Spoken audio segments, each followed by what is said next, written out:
I was going to go back to Roger Corman, the aha moment, and we saw the first part, but when he said that Star Wars had figured it out, like took a movie the movie that I had, but with a bigger budget, like that's right, that's exactly that's what we have today is just these blown up Roger Corman movies, so, which is Totally.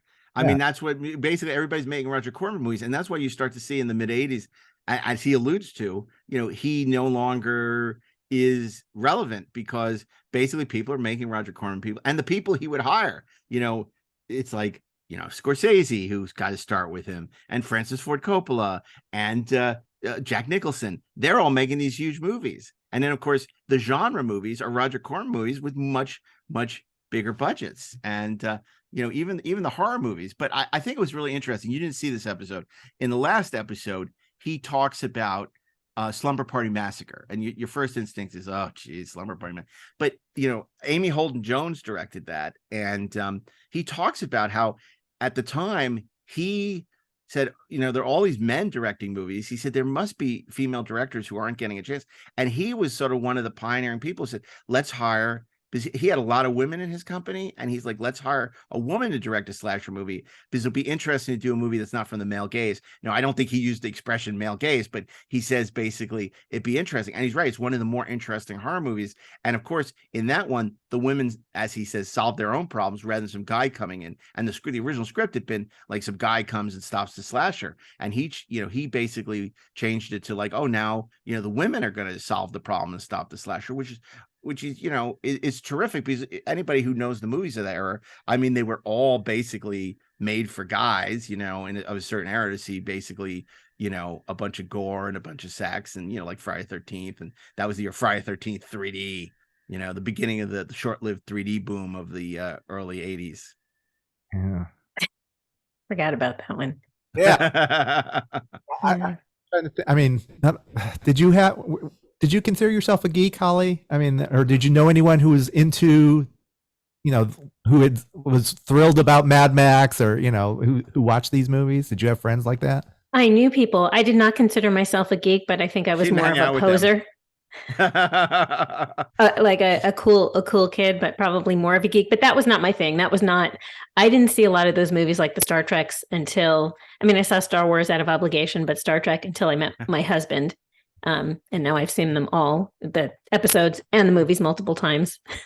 Yeah, but even if you weren't like a sci-fi fan at that time, or you're a poser, there were so many great movies. I mean, one of the things we talk about, and what wins Best Picture that year? It's ridiculous. Gandhi wins, and Gandhi is not.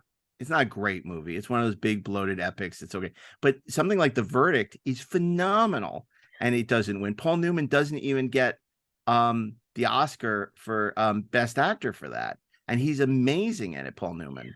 And Officer and Gentleman is great that year. I mean, Sophie's Choice comes out that year. I mean, it's amazing because Meryl Streep is in Sophie's Choice, and she's also in Still of the Night. Then you have Jessica Lange, who's in Frances, and she's also in Tootsie that year. I mean, Stallone does Rocky III and First Blood, and then Clint Eastwood does Firefox and Honky Tonk Man. So it's not only like these people have like one iconic movie, they have multiple iconic movies. And then You're Living Dangerously. So Mel Gibson is in Road Warrior, and he's in You're Living Dangerously, which is a terrific movie that's been totally overlooked. It's very hard to find these days. And, Linda Hunt is brilliant in it. She's playing a man. She wins an Oscar for playing a man because they couldn't find a male actor, and they cast Linda Hunt. That was another thing. I had so much great stuff on that movie, but it's kind of like how much real estate can you devote to You're Living Dangerously, and all this great Linda Hunt stuff. And it's just like, we didn't end up not using it because look, documentary is 4 parts, is 4 hours. And, yet still I could probably do another 4 hours, with the stuff that we, unfortunately didn't, cover from that year. There's so much. I mean, Fitzcarraldo, Werner Herzog's movie came out the year, and I remember every couple of years there's a foreign film that comes out that gets people really excited about subtitles again, about foreign movies. You saw it with Crouching Tiger, Hidden Dragon. Like 10 years before that, you saw it with like Run Lola Run. And I think then in '82 you had one of those movies, which was Diva, which Amelie was one of those movies, and Diva was the movie in '82 where like people who normally didn't go to foreign films would go see it because it was basically, a huge action movie, but from France with French subtitles. And it's great. And that's another movie that people don't really talk about anymore, which is too bad because it's a terrific little film. Do you Yeah. touch on it in We the do series? very briefly, very briefly, and I would have done more on it, but it just, again, it's one of those things. It's also, you know, because there are a lot of great independent movies, like Smithereens came out that year, Gregory's Girl, you know, this thing called Moonlighting, not the Bruce Willis, Sybil Shepherd one. But it's funny because if you watch, we talk a lot about Siskel and Ebert and their impact, because that was the year that they got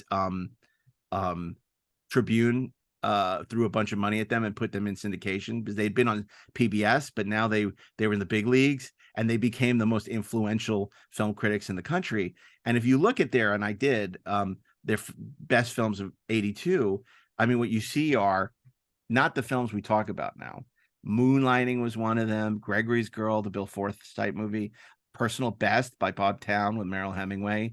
So it's really, I think E.T. was in there for at least one of them, but it's not like Blade Runner, which is like the iconic classic that everyone talks about. It's a, you know, it's very interesting to see how a lot of these movies didn't get discovered or considered classics until many, many years later.